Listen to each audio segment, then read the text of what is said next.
किसी न किसी कारण से हमारे अंदर एक ऐसी विकृति आई है, हमारी बोलचाल में, हमारे व्यवहार में, हमारे कुछ शब्दों में हम नारी का अपमान करते हैं।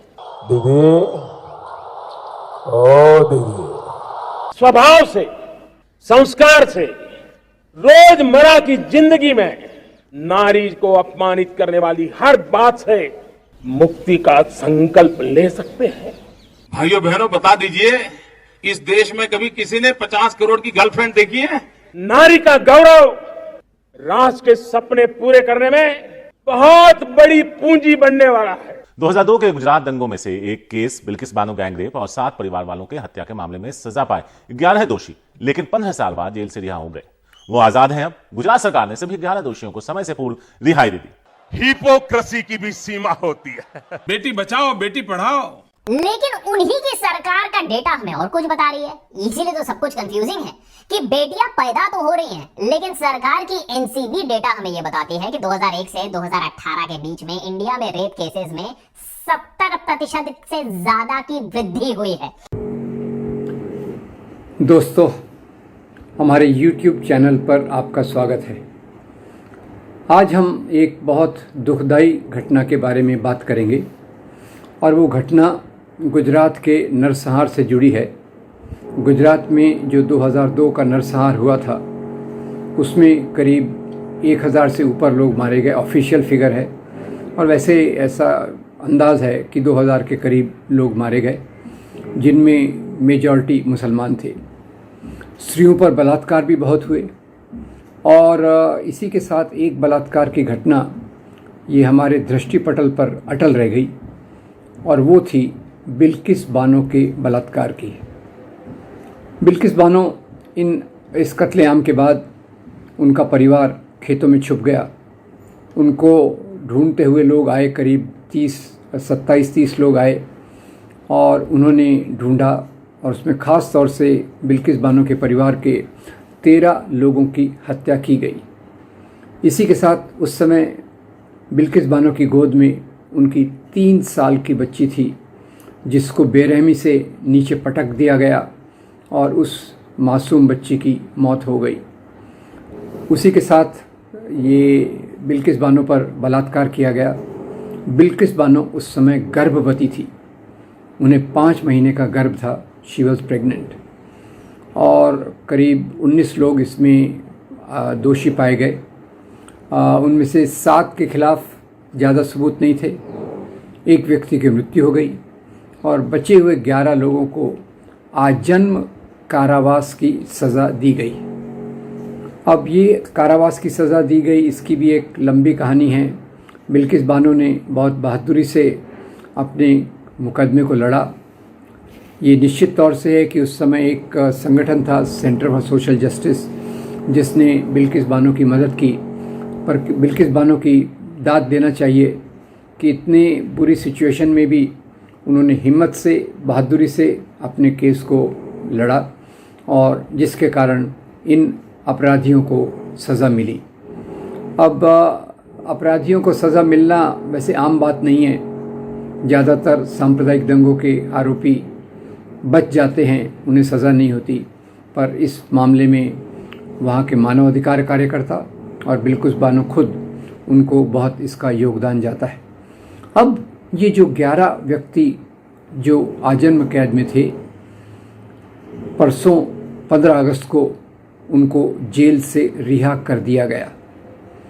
बात ये हुई कि इन 11 व्यक्तियों में से एक था राधेश्याम, और उस राधेश्याम ने अपनी सज़ा के 14 साल पूरे होने के बाद कोर्ट में एक याचिका दी कि उनकी सज़ा का रेमिशन किया जाना चाहिए। रेमिशन यानी बची हुई सज़ा को माफ़ करके उनको छोड़ा जाना चाहिए। वैसे रेमिशन का प्रावधान है, पर जहाँ बलात्कार का मामला हो, जहाँ हत्या का मामला हो, वहाँ रेमिशन पूरा लागू नहीं होता। तो ये एक थोड़ा कानूनी मुद्दा है जिस पर मैं ज़्यादा नहीं जाऊँगा। तो कानूनी तौर पे ये मामला रेमिशन का, उनको माफ़ करने का नहीं था। तो गुजरात सरकार ने, जो भाजपा सरकार है, मेरे ख्याल से पिछले 27 सालों से भाजपा सरकार वहाँ शासन कर रही है। इसको गुजरात मॉडल भी कहा जाता है, जो नरेंद्र मोदी ने बहुत लोकप्रिय बनाया था, गुजरात मॉडल इस शब्द को। और तो उस सरकार ने एक कमेटी बनाई और उस कमेटी ने इनको 11 लोगों को जेल से छोड़ने की रिकमेंडेशन दे दी। अब ये एक अपने आप में बहुत भयानक निर्णय था, मानवता के खिलाफ का निर्णय था। शायद ये कानून के कटघरे में भी ठीक नहीं बैठता और मानवता के मूल्यों पर तो बिल्कुल भी ठीक नहीं बैठता। इसके बाद जो बात हुई वो और भी खतरनाक थी, और वो बात थी कि इन 11 दोषियों का सत्कार किया गया विश्व हिंदू परिषद की तरफ से, और ये सत्कार में हिस्सा लेने वाला एक आरएसएस का कार्यकर्ता भी था।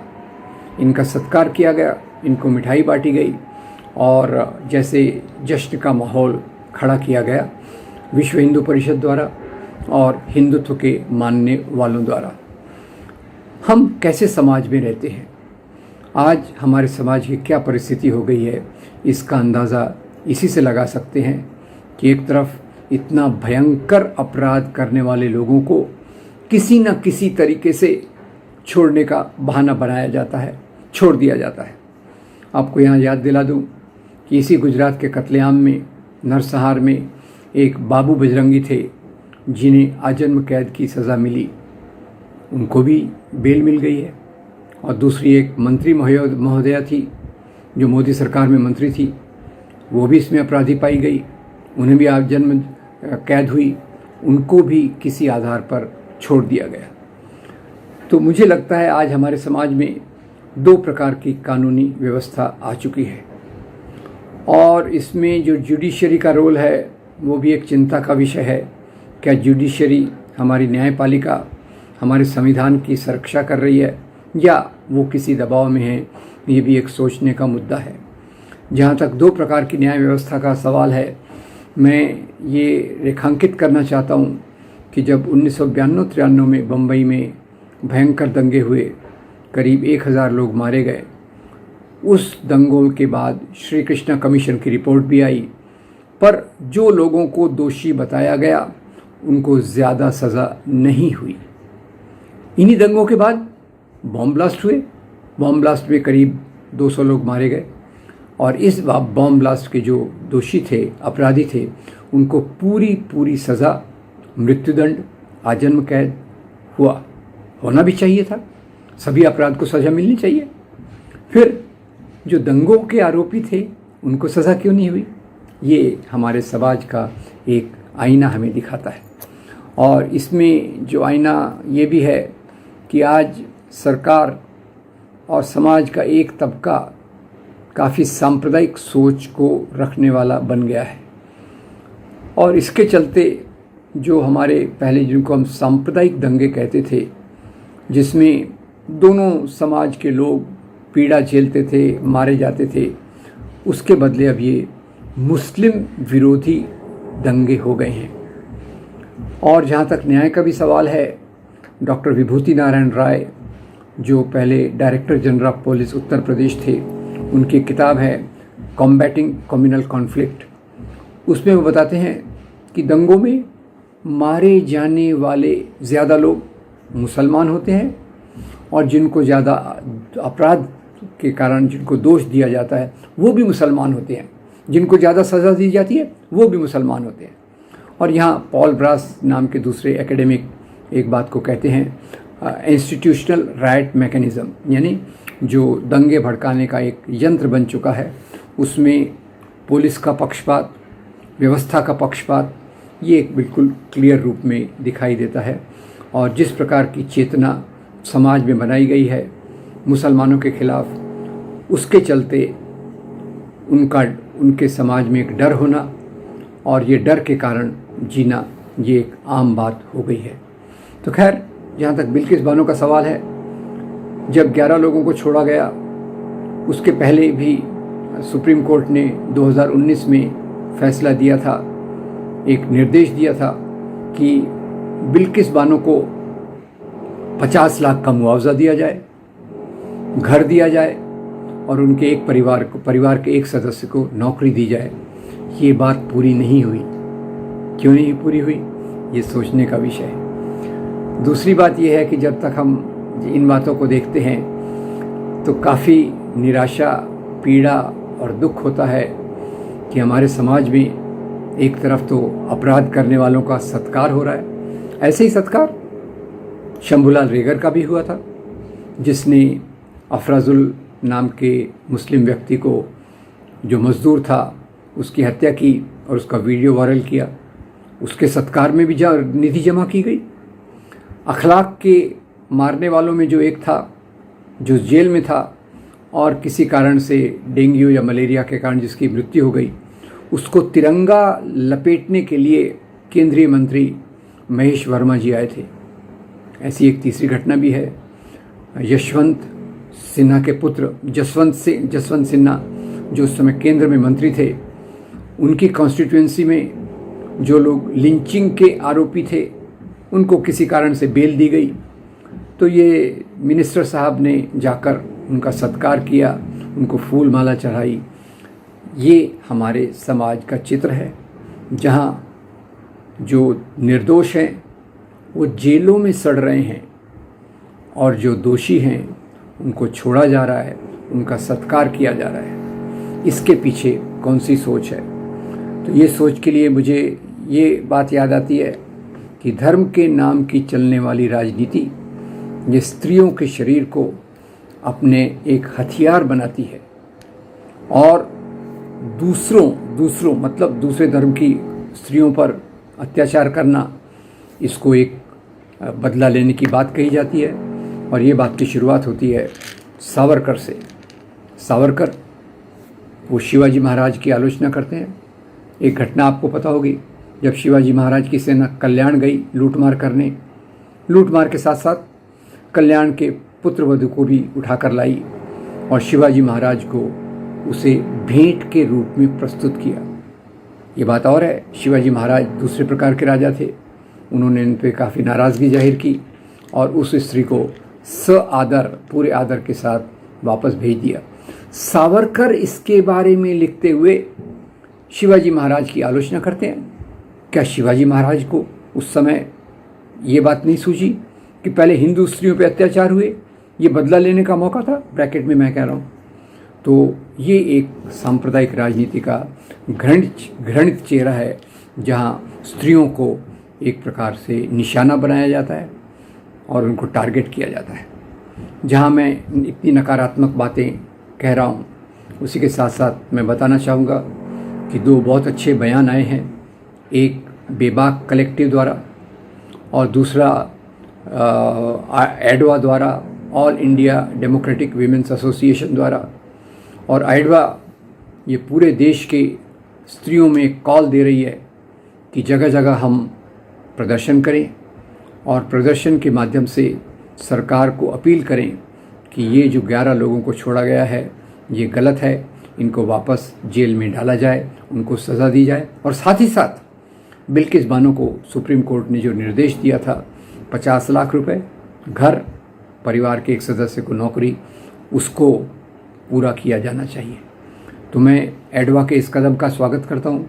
बेबाक कलेक्टिव का जो स्टेटमेंट आया है उसका भी स्वागत करता हूँ और उम्मीद करता हूँ कि देश में जगह जगह जागरूकता के माध्यम से, लोगों की प्रोटेस्ट के माध्यम से कोर्ट खुद होकर इसका संज्ञान लेगी, सुओ मोटो एक्शन लेगी, खुद होकर एक्शन लेगी और ये 11 लोगों को जो छोड़ा गया है उन्हें वापस जेल की कोठरी में डालेगी, जो उनकी सही जगह होनी चाहिए। हमें एक न्यायपूर्ण समाज बनाना है। कल ही 15 अगस्त के दिन 2-3 दिन पहले प्रधानमंत्री जी ने नारी शक्ति की बात की, स्त्रियों को सम्मान देने की बात की और उसी के साथ इसी दिन एक नारी का इतना बड़ा अपमान हो रहा है, ये हमें हमेशा याद रखना चाहिए। इस प्रकार की घटनाओं की हम निंदा करते हैं और बड़े बड़े वादे करना, नारी शक्ति की बात करना, स्त्रियों का सम्मान करना, ये ज़बानी जमा खर्च है। वास्तव में निर्भया के बाद जो जस्टिस वर्मा ने जो एक अपना रिपोर्ट दी थी, उसके आधार पर देश को चलना चाहिए और जो अपराधी हैं उनको ज़्यादा से ज़्यादा सज़ा देनी चाहिए। कई बार इस प्रकार के अपराधी छूट भी जाते हैं, वो भी गलत है। निर्दोषों को बिल्कुल माफ़ करना चाहिए, पर दोषियों को उचित सज़ा देना यही एक सही रास्ता है। अब बिल्किस बानो का बयान आया है कि उसे भी स्वतंत्रता से जीने का अधिकार है, और जब से इन 11 लोगों को छोड़ा गया है उसका डर बढ़ गया है, और ये डर जो बढ़ गया है वो उसके लिए ये सरकार का कदम जिम्मेदार है, जिसमें शायद केंद्रीय सरकार की भी शायद सहमति रही होगी। तो ये मॉडल की निंदा कि जहाँ इस प्रकार के काम किए जाते हैं, और दूसरी तरफ मुस्लिम अल्पसंख्यक, क्रिश्चियन अल्पसंख्यक, इनको बराबरी का दर्जा देना, स्त्रियों का पूरा अधिकारों को स्वीकार करना, उनको पूरा न्याय देना, ये हमारे भविष्य की दिशा होना चाहिए। तो हम इस घटना की निंदा करते हुए उम्मीद करते हैं सुप्रीम कोर्ट इसका संज्ञान लेकर उनको वापस जेल में डालेगा, और देश भर में निदर्शन होकर हमारी जुडिशरी, समाज में एक कॉन्शियंस, एक चेतना का निर्माण पैदा करेगा, जिसमें इस प्रकार के अपराध होना बंद हो, और इस प्रकार की घटनाओं की पूरा निंदा के साथ ऐसे लोगों को छोड़ने की घटना कभी नहीं होना चाहिए। अगर आपको ये वीडियो अच्छा लगा तो इसे लाइक कीजिए, फॉरवर्ड कीजिए, और हमारे चैनल को सब्सक्राइब कीजिए। Thank you very much.